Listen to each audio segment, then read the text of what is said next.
So if you want to solve list of heading question type in a very short time, then you have to use this technique. This is called circle technique and I will tell you how to execute it. थोड़ी सी preparation करनी पड़ेगी starting में कि कैसे इस particular technique को आप execute करोगे, ठीक है। तो मैं इंग्लिश और हिंदी दोनों में आपको क्लियर करूंगा यहाँ पे। सबसे पहले आपको क्या करना है, क्वेश्चन पार्ट में जाना है, आफ्टर दैट पैसेज। अभी क्वेश्चन पार्ट में क्या करना है आपको, सिंपली जो भी आपको लिस्ट ऑफ हेडिंग्स दी हैं सबको क्या है, उनके जो कीवर्ड्स हैं, इंपॉर्टेंट वर्ड्स हैं, उनको सर्कल कर देना है। कैसे, जैसे फर्स्ट वाला देखो, the search for the reasons of an increase in population. यहाँ पे क्या है, सर्च हो गया, रीजंस हो गया, इंक्रीज इन पॉपुलेशन। सेकंड में क्या है, इंडस्ट्रियलाइजेशन, फियर, अनएम्प्लॉयमेंट। बताऊंगा कि कैसे आपको ये चीज़ आप क्लियर कर सकते हो, ठीक है। पहले एक बार मार्क कर लो। डेवलपमेंट ऑफ सिटीज़ हो गया, जापान हो गया, ठीक है। इंडस्ट्रियल रेवोल्यूशन हो गया। टाइम हो गया फोर्थ वाले में। प्लेस हो गया, इंडस्ट्रियल रेवोल्यूशन। ज़रूरी नहीं कि टाइम और प्लेस की बात की हो, यहाँ पे एक पर्टिकुलर टाइम की बात की हो सकती है कि इस पर्टिकुलर ईयर में, प्लेस इस पर्टिकुलर जगह पे, इंडस्ट्रियल रेवोल्यूशन, ठीक है, कहाँ पे हुआ था। फिफ्थ है केसेस ऑफ हॉलैंड हो गया, फ्रेंच। ये तो चलो दिए हुए हैं नेम, ठीक है, कंट्रीज़ के, तो यहाँ पे कुछ खास नहीं, मतलब आराम से पता लग जाएगी ये चीज़। नेक्स्ट है changes drinking habits Britain. Next is two keys Britain industrial revolution. Next is conditions industrialization. Last is comparison Japan answer, ठीक है। ये चीज़ को मार्क कर लिया। After that we have to move to the passage. Paragraph A क्या कह रहा है, Alan Macfarlane, professor of anthropological science at King's college Cambridge, has like other historians spent decades wrestling with the एनिज्मा of industrial revolution. ठीक है, काफ़ी चीज़ उसके mind में चल रही थी। क्या, first is why did this particular big bang the world changing birth of industry happen in Britain. First चीज़ उसके माइंड में ये चल रही थी कि ये जो इंडस्ट्रियल रेवोल्यूशन है, बहुत बड़ी चेंज है, क्रांति है, ये ब्रिटेन में क्यों हुई, ठीक है। And why did it strike at the end of 18th century, 18th century के लास्ट में क्यों हुई, ठीक है। क्या है यहाँ पे, एक तो नेम है, ठीक है, कंट्री का कहाँ पे हुई थी, दूसरी क्या चीज़ है, टाइम। तो इससे साफ जाहिर होता है कि इसका जो आंसर है that is fourth, the time and place of industrial revolution, ठीक है। अभी पैरा जो है अपना पैराग्राफ बी पढ़ेंगे। Macfarlane compares the puzzle to a combination lock. There are about 20 factors and all of them need to be present before the revolution can happen. Revolution, industrial revolution की कुछ conditions थी कि ये जो 20 या फिर कुछ और फैक्टर्स हैं ये पूरे होने चाहिए रेवोल्यूशन के पहले, ठीक है। तो देखो यार, फर्स्ट ऑफ ऑल तो स्टार्टिंग में ही पता लग जाता है कि हाँ इसका आंसर क्या है। जैसे आप दोबारा से सारे के सारे आप देखो लिस्ट ऑफ हेडिंग्स क्या कह रहे हैं, तो यहाँ पे हमें ये चीज़ पता लग रही है कि लास्ट वाला देखो, एट्थ वाला, यहाँ पे क्या है, इंडस्ट्रियलाइजेशन तो है ही है। कंडीशंस, कंडीशंस क्या क्या है, अगर आप थोड़ा सा आगे भी पढ़ोगे ना फिर भी क्लियर हो जाएगा कि हाँ यार ये कंडीशन थी, आगे नेम लेके बताई हुई हैं।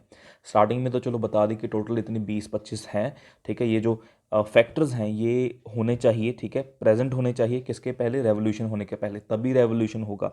ये कंडीशंस हैं।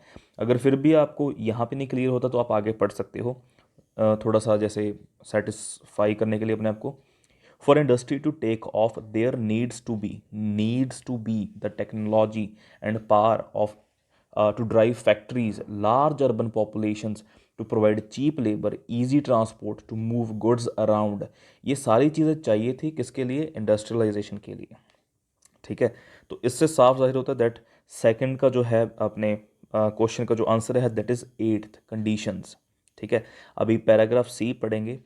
The missing factors he proposes are to be found in almost even kitchen cupboard. Tea and beer, two of the nation's favorite drinks, fueled the revolution। Fueled मतलब क्या होता है, ट्रिगर, किसी चीज़ को बढ़ा देना। जैसे आग लगाने के लिए हमें फ्यूल करना पड़ता है उसको, क्या, जैसे ऑक्सीजन फ्यूल करने पड़ते हैं, या फिर एक जो फ्यूल होता है कुछ भी हो गया, पेट्रोल एंड कैरोसिन कोई भी चीज़ है, उससे क्या है, आग जो फायर है वो बढ़ सकती है। तो यहाँ पे टी एंड बियर की उन्होंने बात की है। तो आगे क्या है आप देख सकते हो, the antiseptic properties of tannin, the active ingredient in tea and the hops in the beer. Beer में हॉप होते हैं, ठीक है, plus the fact that both are made with boiled water allowed urban communities to flourish at close quarters without succumbing to waterborne diseases such as dysentery। तो ये कुछ diseases के बारे में बात की है। तो आप एक बार फिर से क्वेश्चन पार्ट पे जाओ और देखो कि हाँ क्या चीज़ है। आप एक बार फिर से कीवर्ड्स को देखो। तो यहाँ पे हो सकता है इसका आंसर सेवन्थ या सिक्स, सेवन्थ, ठीक है, सेवन्थ आने के चांसेस ज़्यादा है।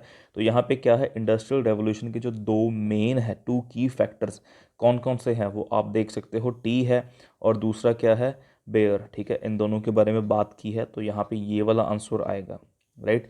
अगर फिर भी नहीं क्लियर होता तो आप आगे पढ़ सकते हो। तो अभी मूव करेंगे पैराग्राफ डी पे। Macfarlane had wondered for a long time how the Industrial Revolution came out. Historians had alighted on one interesting factor around the mid 18th century that required explanation.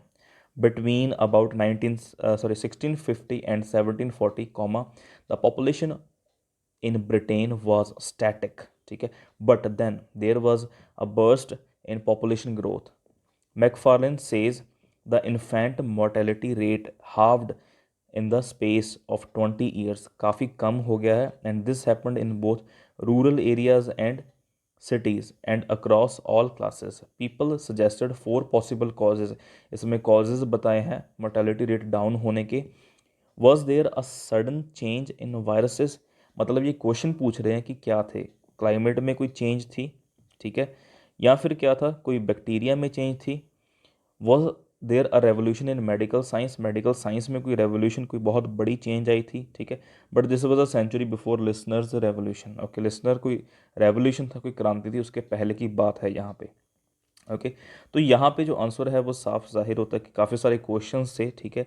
तो इतनी ज़्यादा population बढ़ गई थी, उसके क्या reasons हो सकते हैं अगर इसका निचोड़ निकाले। तो इसका आंसर फर्स्ट होगा the search for the reasons for an increase in population. Population की बात आप देख सकते हो शुरू में की है, इंक्रीज इन पॉपुलेशन, ठीक है। साथ साथ जैसे कि मैं आपको पिक्चर्स भी दिखा रहा हूँ कि कैसे कैसे, तो यहाँ से ये चीज़ क्लियर होती है कि इसका जो आंसर है दैट विल बी फर्स्ट। अभी पैराग्राफ ई देखेंगे। This population burst seemed to happen at just the right time to provide labour for the industrial revolution.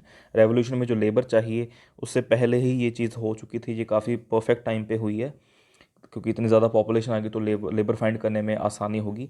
When you start moving towards an industrial revolution it is economically efficient to have people living close together, says Macfarlane. तो ये तो just बात कर रहे हैं उसकी। But then you get disease particularly from human waste. Some digging around in historical records revealed that there was a change in the incidence of waterborne disease at that time, especially dysentery.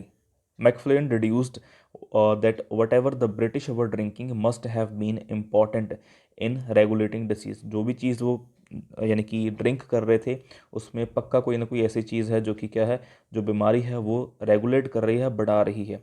He says we drank beer, okay, for a long time.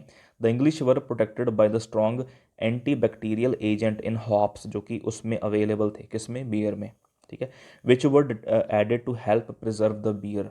Okay, but in the late 17th century a tax was introduced on malt. Malt में एक tax जो था वो introduce किया गया था, जो कि बेसिक इंग्रेडिएंट था बियर का।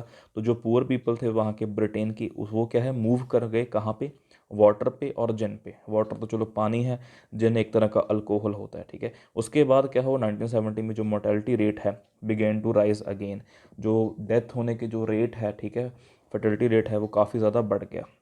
इससे साफ क्लियर होता है एक बार आप फिर से जब हेडिंग्स देखते हो कि जो यहाँ पे, ठीक है, तो यहाँ पे जो आंसर है that will B sixth, changes in drinking habits in Britain. Okay, सबसे पहले ब्रिटेन की बात यहाँ पे की गई है, ड्रिंकिंग हैबिट्स चेंज हुई हैं, पहले बियर थी, आफ्टर दैट वाटर एंड जिन हो गए।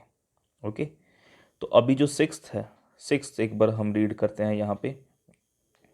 मैकफार्लेन लुक्ड टू जापान। तो जापान एक तो देखो स्टार्टिंग में क्लियर हो गया, क्योंकि जापान में यहाँ पे क्या है, दो लिस्ट ऑफ हेडिंग्स हैं जिसमें जापान के बारे में मेंशन किया है, ठीक है, which was also developing large cities about the same time and also had no sanitization. Waterborne diseases had a much looser grip on Japanese population than those in Britain. काफ़ी कम वहाँ पे ऐसा कुछ होता था, डेथ वगैरह। Could it be prevalence of tea in their culture? Macfarlane then noted that the history of tea in Britain provided an extraordinary coincidence of dates. Tea was relatively expensive until Britain started a direct dipper trade with China in the early 18th century.